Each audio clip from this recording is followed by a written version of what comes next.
just a moment ago, Kristine's brother called me brother, and took me by surprise, and it was great. But I wanted to say that I love you, and I wanted to give my appreciation for all the hard work that you've done in our relationship, but also for this night. You put a lot of work into this. Many of you don't know what went into putting on a wedding during COVID, especially something that pays so much respect to family and having everyone be here. We went through I don't know if you guys know this, there's a nationwide paper shortage.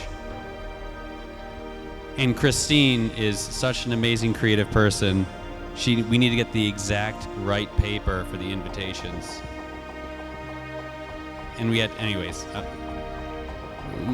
a tree fell on her car. Three people, we went through 3 different coordinators at this venue. An incredible amount of effort that we had to put into this, just trying to get things done. And it seemed like we would go so far and we couldn't find what we wanted, but you pushed on and you kept on doing it.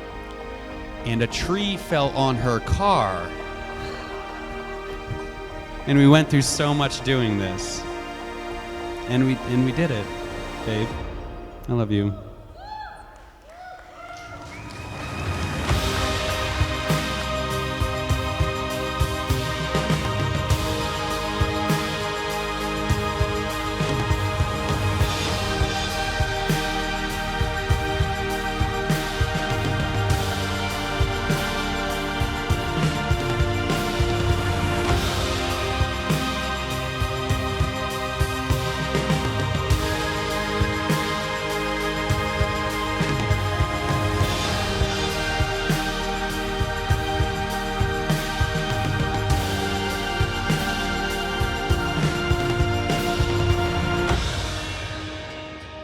We are gathered here today to witness the union of Ted and Kristine in holy matrimony. This is a day of great celebration, for we have come together before the divine, before the elements, before one another to recognize the sacred love shared between these two. And Ted and Kristine want to thank each of you for being here. Your presence is cherished. Today, we're celebrating the beauty and the light in each of you.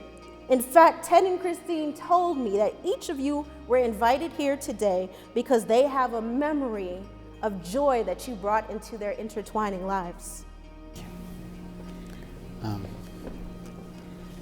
I love the way you love me.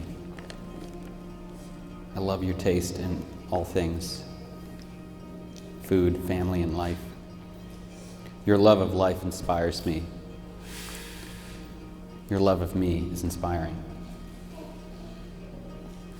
I promise to be patient, to be thoughtful of your emotional energy and labor.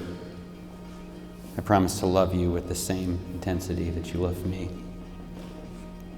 And most important, I promise to be honest, fully and completely. And I love you. Ted, I promise not to obey you because I don't expect you to obey me. Obedience speaks to a one-sided top-down model. My parents told me recently our relationship should not be a dictatorship, but a democracy.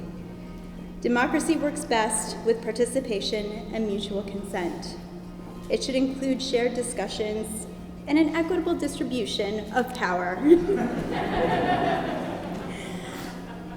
I promise to strive for a democratic union where each of our voices are equally important and mutually heard.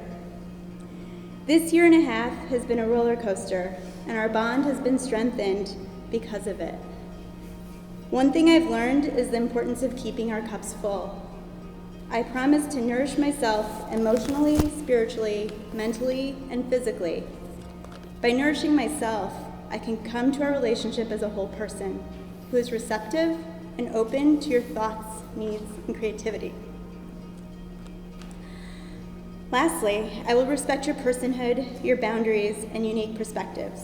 We will not always agree, but I promise we will find a way through together, and I will never dim your light.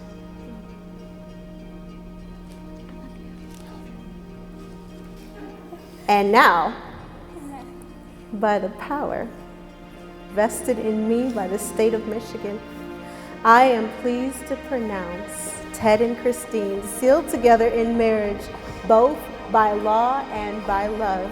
Kristine and Ted, you may now kiss your partner.